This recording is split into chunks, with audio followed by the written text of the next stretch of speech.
So ಇವತ್ತು ನಾವು cheesy pasta ಹೇಗೆ ಮಾಡಬೇಕು ಅಂತ ಹೇಳ್ಕೊಳ್ತೀವಿ, ಬನ್ನಿ ನೋಡೋಣ. ಸೊ ಫಸ್ಟ್ ನಮಗೆ ಇವಾಗ ಟೊಮ್ಯಾಟೊ ಹಾಕೊಬೇಕು ಜಾರಲ್ಲಿ. ಅದಾದಮೇಲೆ ಪುದೀನ ಹಾಕ್ಕೊಬೇಕು. ಅದಾದಮೇಲೆ ಡ್ರೈ ಚಿಲ್ಲೀಸ್, ಅದಾದಮೇಲೆ ಗಾರ್ಲಿಕ್, ಅದಾದಮೇಲೆ ಸ್ವಲ್ಪ ಸಾಲ್ಟನ್ನು ಹಾಕಿ ಪೇಸ್ಟ್ ಮಾಡ್ಕೊಬೇಕು.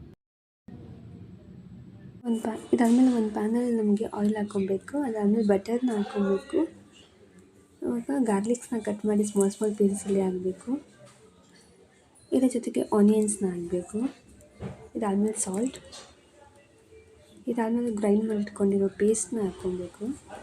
ಅದಾದಮೇಲೆ ಚೀಸ್ನ ನಾವು ಶೇಪಾಗಿ ಕ್ಲೀನಾಗಿ ಕಟ್ ಮಾಡ್ಕೊಬೇಕು. ಇವಾಗ ಕ್ಲೀನಾಗಿ ಮಿಕ್ಸ್ ಮಾಡ್ಕೊಬೇಕು.